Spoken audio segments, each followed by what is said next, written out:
السلام علیکم۔ آفتاب عالم کا پہلا باب ٹاپک ہے عجیب روشنی۔ درود پاک سے شروعات کرتے ہیں۔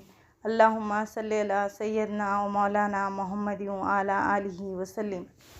رات گزر چکی تھی، ستارے جھلملا کر آسمان میں ڈوب رہے تھے، ضیاء بار روشنی بڑھنے لگی تھی، کائنات انگڑائی لے کر بیدار ہو رہی تھی۔ پرکیف اور فرحت بخش ہوا کی تاثیر سے کائنات کا ذرہ ذرہ، پتا پتا تر و تازہ ہو کر چمک اٹھا تھا۔ ریگزار کا شبنم سے بھیگا ہوا سفید ریت نہایت پیارا معلوم ہو رہا تھا۔ تمام حجاز، سارا عرب ریگزار ہے۔ بالکل ایسا معلوم ہوتا تھا جیسے کہ ریت کا سمندر لہر لے رہا ہو۔ ریگستان ہونے کی وجہ سے عرب کی آب و ہوا خشک ہے۔ گرم ملک ہونے کی وجہ سے گرمی بھی زیادہ پڑتی ہے۔ باد سموم یعنی زہریلی ہوا ملک عرب ہی میں چلتی ہے، جو انسانوں کو چشم زون میں مسموم کر کے مار ڈالتی ہے۔ سارے ملک میں ریت کے اس قدر فلک نما تودے ہیں کہ میلوں سبزی کا نشان نظر نہیں آتا، ایک بھی دریا نہیں۔ ریت مسافروں کو اپنے دامنوں میں ایسا چھپا لیتی ہے کہ پھر ان کا پتہ ہی نہیں چلتا۔ اگر عرصے کے بعد پتہ بھی چلتا ہے تو ان کی ہڈیوں کا، جو ریت کے نیچے دبی ہوئی اس وقت نمودار ہوتی ہے جب باد سر ریت کو ایک جگہ سے اٹھا کر دوسری جگہ پھینک دیتی ہے۔ یہی وجہ ہے کہ سیاح جان عالم کو اندرون عرب میں جانے کی جرات نہیں ہوتی، لیکن یہی ریگزار جو دلوں میں دوزخ کا نمونہ بنا ہوتا ہے، رات کو اچھا معلوم ہونے لگتا ہے اور صبح کے وقت اس کی دل فریبی اور بھی بڑھ جاتی ہے۔ ہمارے ناول کا آغاز 611 یعنی ہمارے آقا صلی اللہ علیہ وسلم کی پیدائش سے پہلے کا ہے۔ اس وقت تمام حجاز، سارے عرب میں بتوں اور ستاروں کی پوجا کی جاتی تھی۔ تمام عرب کا ہر قبیلہ اور قبیلے کا ہر فرد بتوں اور ستاروں کا پرستار تھا۔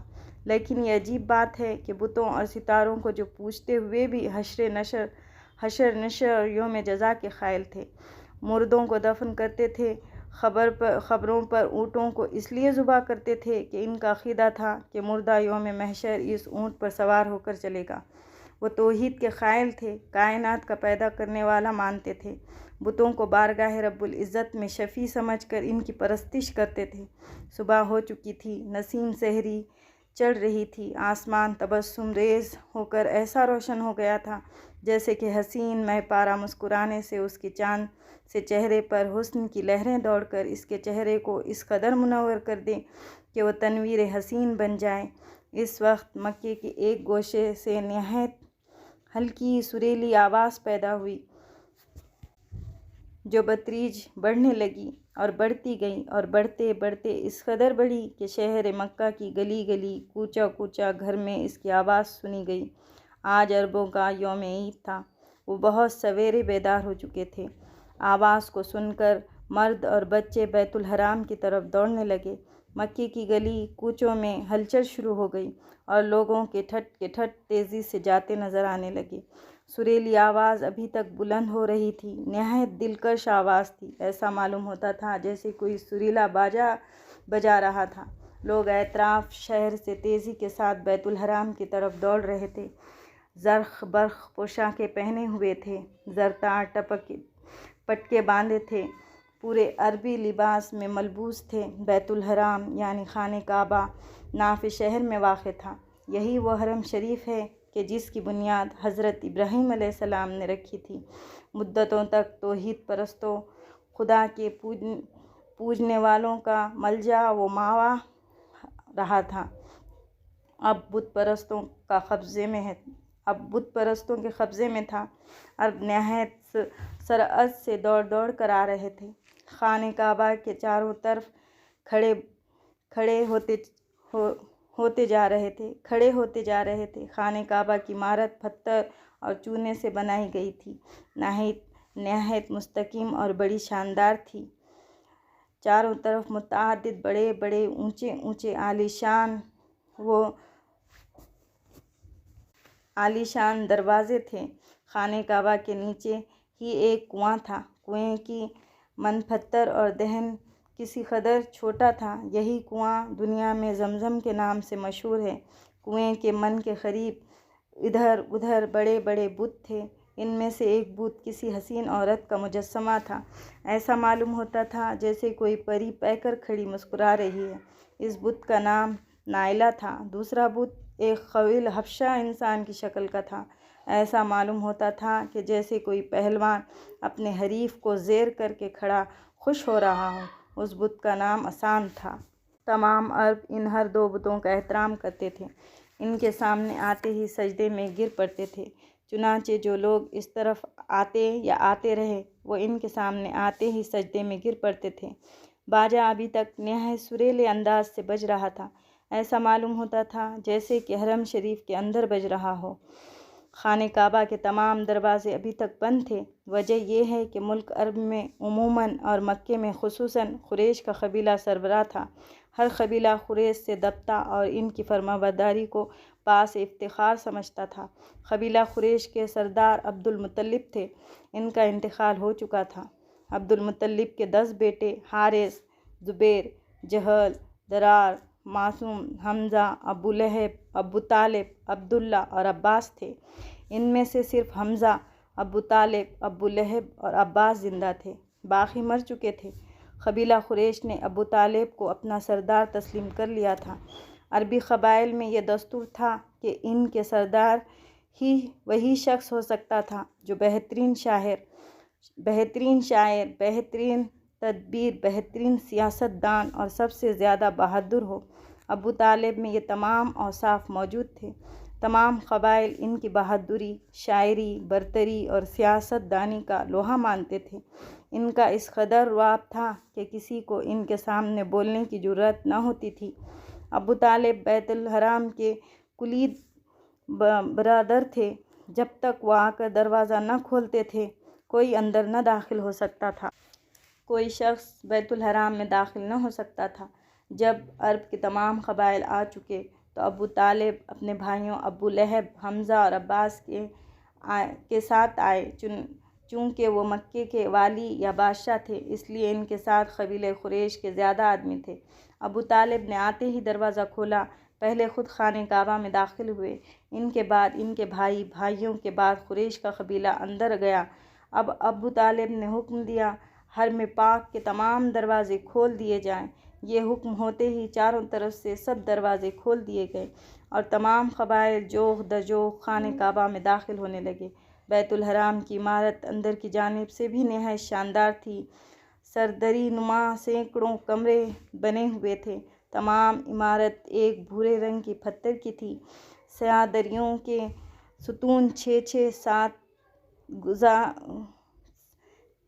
6-7 گز اونچے اور تناور درختوں کی طرح موٹے تھے۔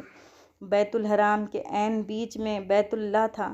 بیت اللہ کے چاروں طرف سیاہ پردے لٹک رہے تھے اور چھت پر ایک بہت بڑا بت رکھا تھا۔ نہایت ڈراؤنا اور ہیبت ناک تھا، سیاہ پتھر کا تھا، مکے کے باہر کئی میل کے فاصلے سے نظر آتا تھا۔ اس بت کا نام ہیبل تھا۔ ہر قبیلہ اس کی پرستش کرنا لازمی اور ضروری سمجھتا تھا۔ بیت الحرام میں لوگوں کا اس قدر ازدحام ہوا کہ تل دھرنے کو جگہ باقی نہ رہی۔ ہر قبیلہ مختلف بتوں کی طرف متوجہ ہو گیا۔ بت بھی سینکڑوں تھے، کم از کم 360 تھے۔ مختلف اطراف میں مختلف جگہ نصب تھے، عجیب عجیب شکل کے تھے۔ ایک بت سفید پتھر کا نہایت خوبصورت عورت کی شکل کا تھا، جس کے بال اس طرح اس کے دوش پر بکھرے ہوئے تھے جیسے کوئی پری پیکر حسینہ ابھی نہا کر اٹھی ہو اور اس نے سر کے بال سکھانے کے لیے کمر اور کندھوں پر بکھیر دیے ہوں۔ اس بت کا نام سورا تھا۔ قبیلہ حزیل اس کی پرستش کرتا تھا۔ چنانچہ اس قبیلے کے لوگ اس کے سامنے آتے ہی سجدے میں گر پڑتے۔ ایک اور بت سرخ پتھر کا تھا، اس کی صورت شیر کی تھی۔ ایک اونچے اور بڑے چبوترے پر اس شان سے کھڑا تھا جیسے کہ وہ شکار پر جست کرنے والا ہے۔ اس بت کا نام پغوت تھا۔ یمن کے تمام قبائل اس کی پرستش کرتے تھے۔ ایک بت بھورے رنگ کے پتھر کا تھا، بالکل گھوڑے کی شکل کا تھا اور ایک وسیع سیاہ چبوترے پر کھڑا تھا۔ بڑا ہیبت ناک تھا، ایسا معلوم ہوتا تھا جیسے وہ پویا دوڑنے والا ہے۔ اس کا نام یاقوت تھا۔ اس کی پرستش قبیلہ ہمدان کرتا تھا۔ ایک اور بت تھا جو سیاہ پتھر کا تراش کر بنایا گیا تھا۔ اس کی صورت بالکل گدھ کی سی تھی، بڑا خوفناک تھا، سفید پتھر پر نصب تھا، لمبی چونچ، کھلے پروں کو توے پر واس کرنے پر آمدہ معلوم ہوتا تھا۔ اس بت کا نام نصر تھا۔ ذی الکلا اس بت کی پرستش کرتے تھے۔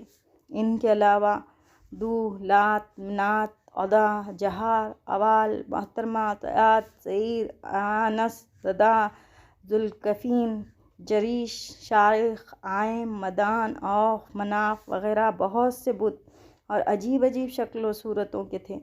باجا ابھی تک بج رہا تھا، اب گھنٹے، گھڑیال اور جھانجھ بھی بجنے لگے تھے۔ ہر بت پتھر کے چبوترے پر نصب تھا اور ہر بت کے سامنے اس کا پجاری بیٹھا تھا۔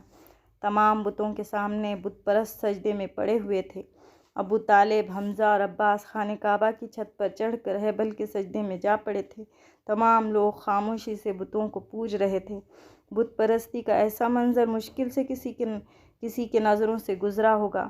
ابھی یہ لوگ سجدے میں ہی پڑے ہوئے تھے کہ بعد سر کے تیز جھونکے چلنے لگے۔ ہوا ریت کے ذروں کو اٹھا اٹھا کر لانے لگی۔ آب آفتاب طلوع ہو کر کسی قدر بلند ہو گیا تھا۔ دھوپ پر چاروں طرف پھیل گئی تھی، مگر آج دھوپ میں چمک، وہ تیزی، وہ تپش نہ تھی جو روزانہ ہوتی تھی، بلکہ خلاف معمول دھوپ پھیکی، مند اور قدرے سرخی مائل تھی۔ لوگ سجدے سے سر اٹھا اٹھا کر نہایت ادب سے کھڑے ہوئے اور ہاتھ باندھ کر نظریں جھکا جھکا کر خاموش کھڑے ہو گئے۔ وہ بتوں کا اس قدر احترام کرتے تھے، اس قدر ان سے ڈرتے تھے کہ آنکھ بھر کر انہیں نہ دیکھتے تھے۔ ان کی عظمت و جلال سے خائف رہتے تھے۔ بتوں سے ڈرنے کی وجہ سے توہم پرست بھی ہو گئے تھے۔ پجاریوں نے انہیں اور بھی ڈرا ڈرا کر ادھام پرست بنا دیا تھا۔ ابھی یہ لوگ کھڑے ہی ہوئے تھے کہ تیز و تند ہوا کے جھونکے چلنے لگے۔ سب نے گھبرا گھبرا کر آسمان کی طرف دیکھا۔ آسمان سرخ ہو رہا تھا، ایسا سرخ جیسے اس میں آگ لگ گئی ہو اور آگ کے شعلوں نے اسے سرخ بنا دیا ہو۔ لوگ حیرت اور خوف زدہ نظروں سے آسمان کو دیکھنے لگے۔ دیکھتے دیکھتے آسمان کا سرخ رنگ سیاہی میں تبدیل ہونے لگا۔ بالکل اسی طرح آگ کے بعد وہ ہوئیں کہ گھٹ گھٹ کے ماحول کو تیرہ و تار کر دیا کرتے ہیں۔ اس منظر کو دیکھ کر عربوں کی حواس جاتے رہے۔ وہ ایک دفعہ اور اپنے معبودوں کے سامنے سجدے میں گر گئے۔ تمام بت پرست، سارے پجاری نہایت خائف اور لرزاں تھے۔ سب کے سب گھبرا رہے تھے۔ پجاریوں نے قدرے بلند آواز سے کہا، گریہ زاری کرو، بتوں کے پجاریوں خوب رو، بتوں سے اس بلا کو دور کرنے کے لیے دعا مانگو۔ ایک عام گریہ زاری کی آواز بلند ہوئی۔ لوگ چیخنے اور چلانے لگے، رو رو کر بتوں سے اس بلا سے محفوظ رہنے کی التجا کرنے لگے۔ ہوا اس قدر تیز ہو گئی تھی کہ سیاہ دریوں کے کوہ پیکر ستونوں کو ہلائے ڈالتی تھی۔ جو لوگ کھڑے ہوتے تھے انہیں جھٹکا دے کر گرا دیتی تھی۔ آفتاب گویا چھپ گیا تھا۔ دن رات اس تبدیل ہو چکا تھا، کوئی چیز نظر نہ آتی تھی۔ ہوا کے تیز جھونکے ریت کے انبار لا لا کر الٹ رہے تھے۔ ابو طالب اور ان کے بھائی جو خانہ کعبہ کی چھت پر تھے، چبوترے کے نیچے پڑے ہوئے تھے۔ ابو لہب کسی نہ کسی طرح ان سے الگ ہو گئے۔ ہوا نے اسے اٹھایا اور چھت سے نیچے گرا دیا۔ اس نے خوفناک چیخ ماری، مگر اس کی آواز چیخوں کی آوازوں میں مدھم ہو کر رہ گئی۔ اس وقت مکے پر خیر الہی کا نزول ہو رہا تھا۔ ملائکہ نے خدا کے حکم سے ہوا کے تمام دروازے کھول دیے تھے اور ہوا اپنی پوری طاقت سے مکے والوں پر حملہ آور ہو رہی تھی۔ تاریکی بحر ظلمات سے زیادہ بڑھ گئی تھی۔ بچے اور بوڑھے سب کے سب چیخ چلا رہے تھے، رو رو کر اپنے معبودوں سے التجائیں کر رہے تھے، مگر ان کے معبود پتھر کے تھے، وہ کچھ سنتے ہی نہ تھے۔ ان کے پرستاروں پر قہر الہی کا نزول ہو رہا تھا اور وہ خاموش کھڑے دیکھ رہے تھے۔ لوگوں نے یہ سمجھ لیا تھا کہ قیامت آج ہی واقع ہوگی، کائنات کا ذرہ ذرہ آج ہی مٹ جائے گا، اربع عناصر ٹکرا ٹکرا کر چور چور ہو جائیں گے اور آسمان پھٹ کر ان کے اوپر گر پڑے گا۔ اس خیال سے ان کے دل ہل گئے، سب کانپ گئے۔ وہ بھی چیخ کر رونے لگے۔ خدا کو ان کی اور آوازاری پر رحم آیا۔ ہوائیں تن کے جھونکے کم ہونے لگے۔ اندھیرے چھپٹتے چھپٹتے اجالا ہو گیا۔ تھوڑی دیر میں ہوا تھم گئی، گرد و غبار چھٹ گیا، آفتاب چمکنے لگا، عربوں کی جان میں جان آئی۔ وہ اٹھ کر کھڑے ہوئے۔ آسمان گرد میں نہایا ہوا تھا، گرد و غبار میں اٹ رہا تھا۔ ابھی یہ لوگ کھڑے ہوئے تھے کہ انہوں نے مغرب کی طرف ایک عجیب قسم کی روشنی اور چمک دیکھی۔ عوام الناس میں اس روشنی کو دیکھ کر حیرانگی چھا گئی۔ اس سے پہلے انہوں نے نہ ایسی روشنی دیکھی تھی اور نہ ایسی چمک۔ ابھی وہ حیران ہی ہو رہے تھے کہ ایک بوڑھے آدمی نے بلند آواز سے کہا، شریف عربوں، تم نے اس روشنی اور چمک کو دیکھا؟ آؤ میں تم کو بتاؤں کہ کیا بات ہے۔ سب لوگ اس کی طرف دوڑے۔ بوڑھا ایک اونچے چبوترے پر چڑھ کر کہنے لگا، سب خاموش ہو جاؤ، ایسے خاموش کہ میری کمزور آواز تم سے ہر شخص سن سکے۔ سب لوگ نہایت خاموشی سے کھڑے ہو کر اس بوڑھے کو دیکھنے لگے۔ اس عرصے میں ابو طالب اور ان کے بھائی بھی خانہ کعبہ کی چھت سے نیچے اتر کر بوڑھے کے قریب آ کھڑے ہوئے۔ اس وقت بیت الحرام میں سکوت مرگ طاری تھا۔ ہر شخص چپ چاپ کھڑا بوڑھے کو دیکھ رہا تھا۔ ابو لہب جو خانہ کعبہ کی چھت سے نیچے گر گیا تھا، اس کے پاؤں پر ضرب آ گئی تھی، وہ بھی لنگڑاتا ہوا چل کر ابو طالب کے پاس آ کھڑا ہوا اور بوڑھے کو غور بھری نظروں سے دیکھنے لگا۔ یہاں پہلے باب کا اختتام ہوا۔ آڈیو اچھی لگی ہو تو لائک کریں، شیئر کریں اور سبسکرائب کریں۔ انشاءاللہ دوسرا باب جلد ہی اپلوڈ کروں گی۔ تب تک کے لیے خدا حافظ۔